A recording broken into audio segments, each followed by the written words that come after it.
Good afternoon, Lady Ashton. Welcome to the Philippines. You mentioned that the European Union is very much supportive when it comes to seeking peaceful avenues in resolving the South China Sea issue. I'm sure that it has come to also to your attention that China has consistently denied its participation, its cooperation on the tribunal or the arbitral process that the Philippines is undertaking.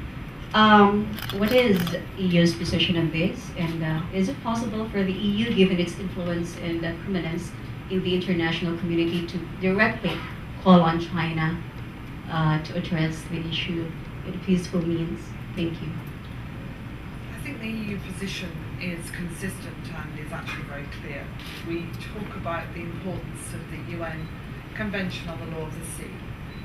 Obviously, we don't engage in disputes directly, but we ask that through the work that's being done through ASEAN on the Code of Conduct, that ways are found to address what is an important issue in terms of maritime security for everyone. The oceans, the seas are so crucial, especially, for example, to trade. I see in Manila all of the ships waiting to come into port. This is one small example of how important trade is here, but it's incredibly important to the European Union. And so we look to work closely with ASEAN, with individual nations, in ways in which we can offer support to help use the conventions, use the Code of Conduct to find ways through.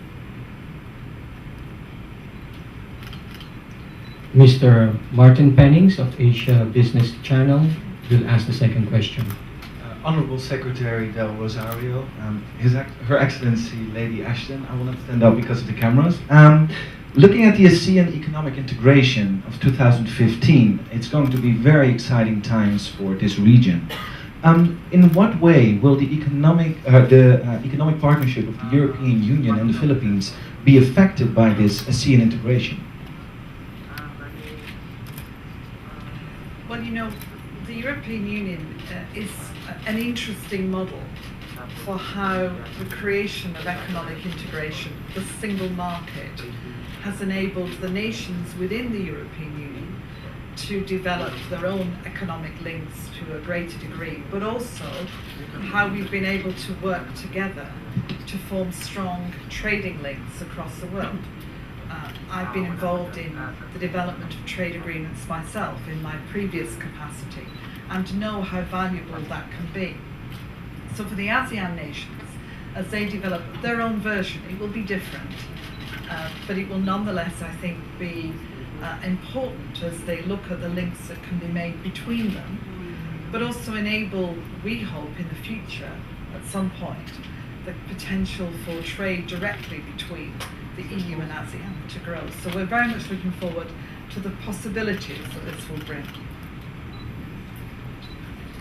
Yeah, I think that I concur with the observations that was made by Her Excellency.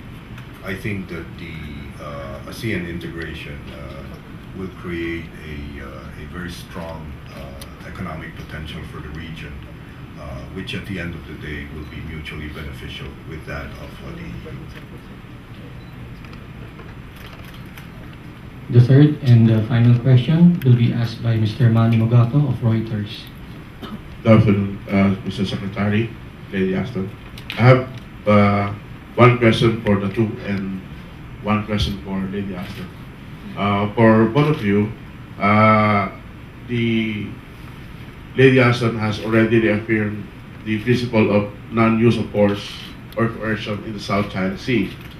Do you think that China's deployment of an oil rig in the Paracels and the land reclamation as shown in the Sprat list is a violation of this principle?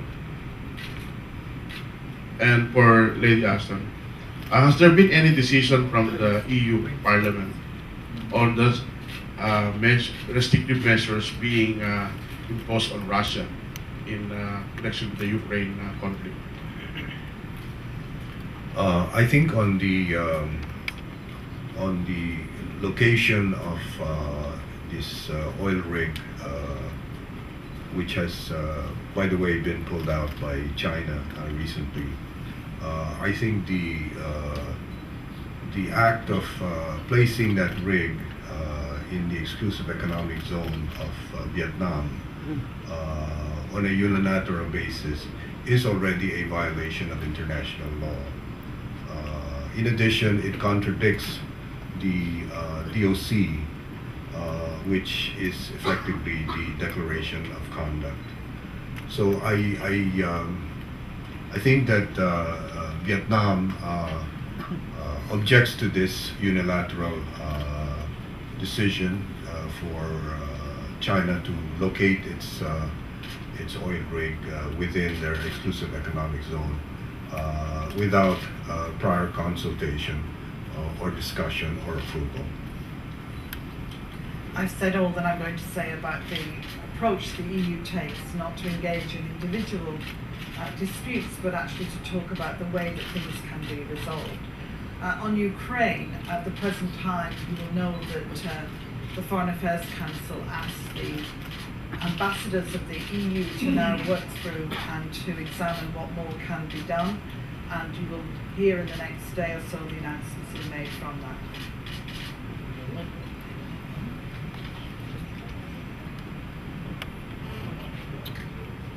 This concludes our joint press conference. We would like to thank Secretary Rosario, of course, Lady Ashton, and we would like to thank all our friends in media for being here.